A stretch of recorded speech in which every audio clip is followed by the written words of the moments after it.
Jay-Z is at war with the lawyer who Diddy accusers. Everything to know. This is Rolling Stone.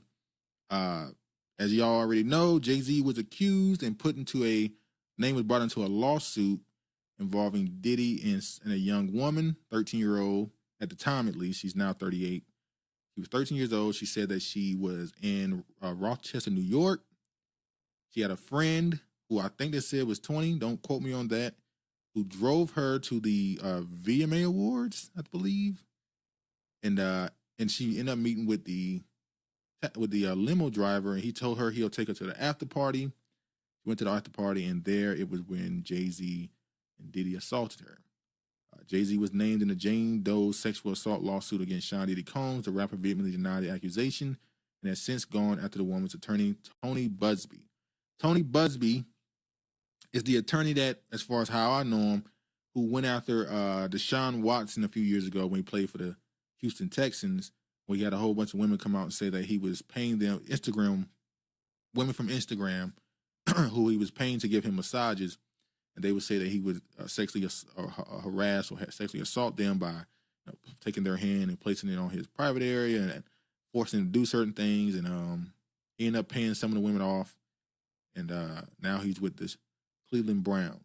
So that's how I know him. But that story was strange because it just so happened that Tony Buzbee lived in the same neighborhood as the owner of the Houston Texans, which people started thinking was some type of conspiracy because Deshaun Watson asked for a trade, yada, yada, yada. But I was strange. He's trying to maintain the American dream. It's global hope for all whites. Yeah. I said the Jay-Z story is boring. Feel like media is trying to replace the OJ drama with something any black will do and nothing is sticking. Well, ever since Diddy's name, he's always been in the media, but ever since the Cassie situation happened, really a couple of years before that, Jay-Z's name has always been attached to being just a scumbag piece of shit. People have been wishing for his downfall, really his exposure, wish for him to be exposed for 20 years now. And so when the Diddy thing happened, immediately, everybody who talked about Diddy, they would make sure to bring Jay-Z's name up in the story.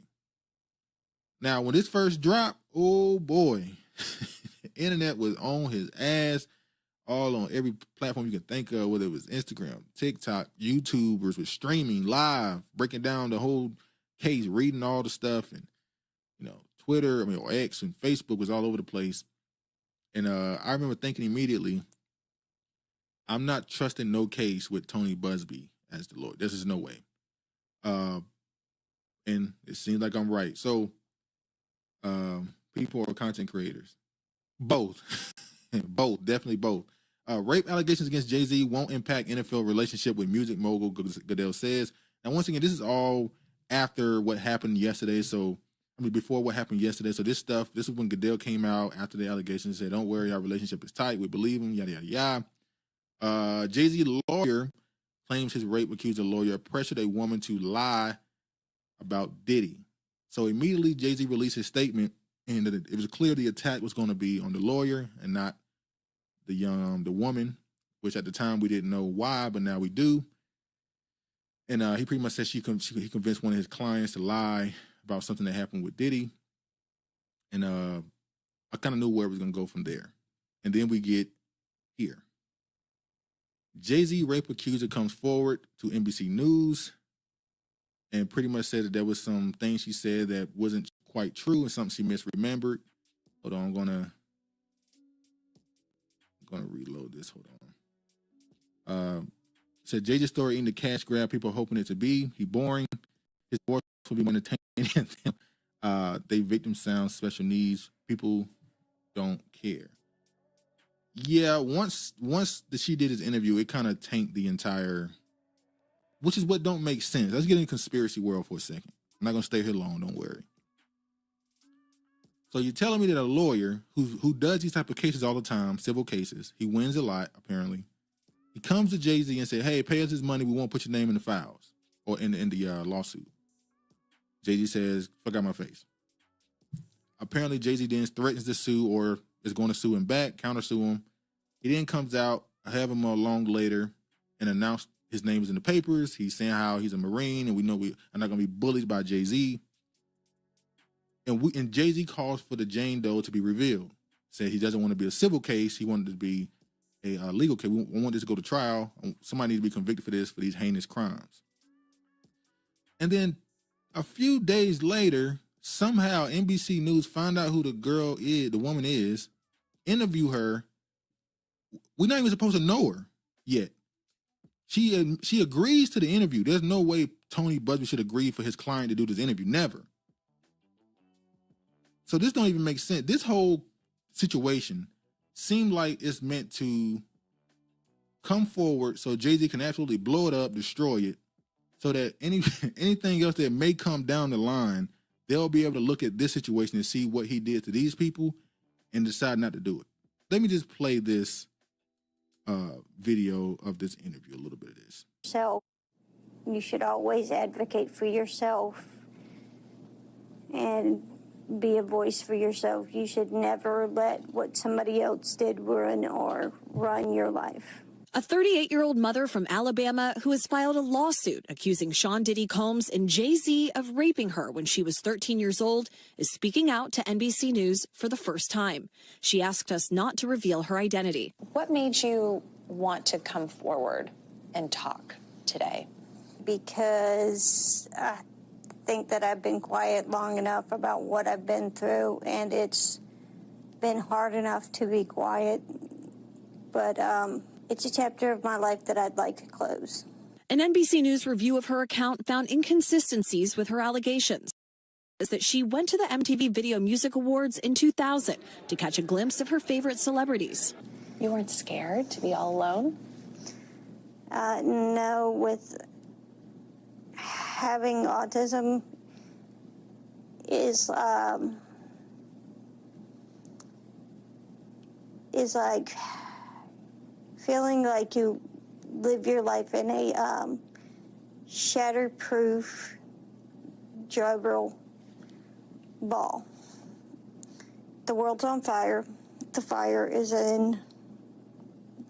inside the ball with you, but there's no way for you to get out. In addition to having autism, the woman says she suffered a head injury. The night of the 2000s VMAs, she says a friend drove her from Rochester, New York to Manhattan, a more than 5-hour drive.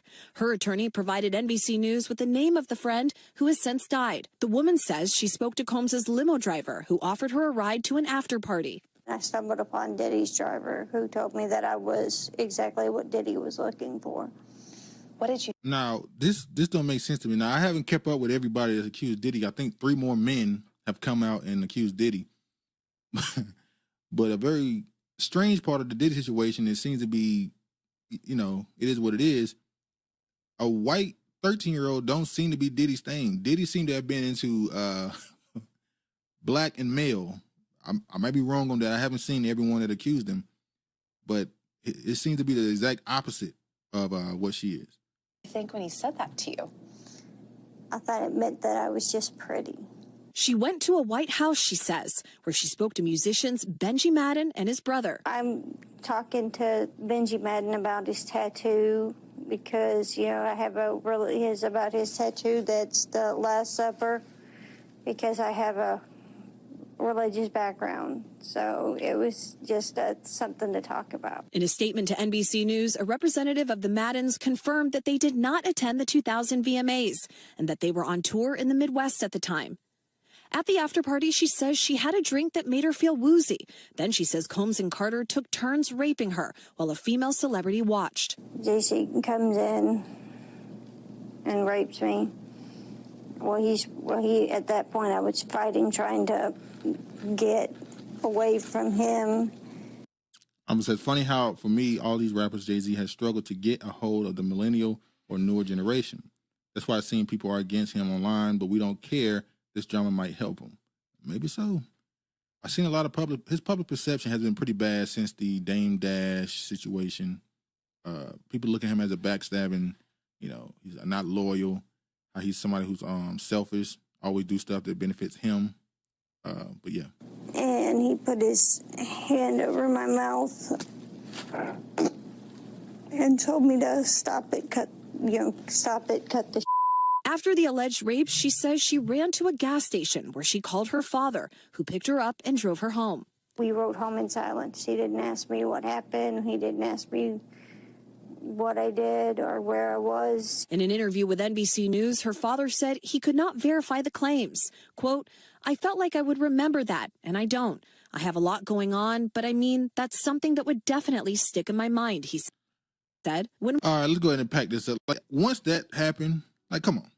Once the father says that, this is why I say this is a very strange situation, because there's no way that Tony Buzbee dude didn't vet what she said. If the father is saying, I don't remember this, why the hell would you even take on this? This don't make sense. Where's the witnesses? Where's any way she can prove this at all?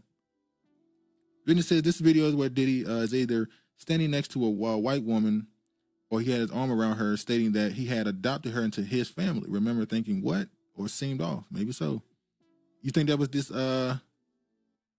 this woman right here, the white teenager? Father picking up a 13-year-old, driving 5 hours in the silence is the stupidest narrative ever crafted by a high-profile attorney. Did she wait 5 hours for her dad? Yeah, that's what don't make sense. If she's 5 hours away, that means she waited at the store for 5 hours. He got there, they drove for 5 hours. Nothing said. The father didn't have any questions why his autistic 13-year-old daughter is at an awards after party.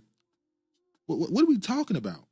And I understand in the industry, we know that children or young girls and young boys, we know there's people that go out and scout to try and convince these young kids to come to these environments because they are predators and pedophiles.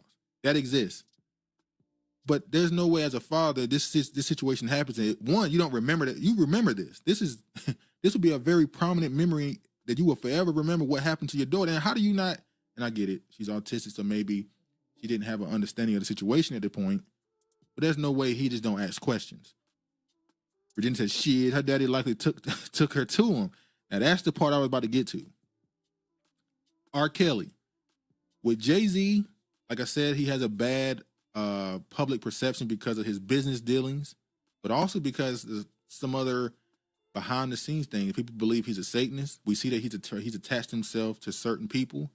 What's his name? The guy that Kanye was running around for a little bit, the rocker, Satanist dude, Marilyn Manson.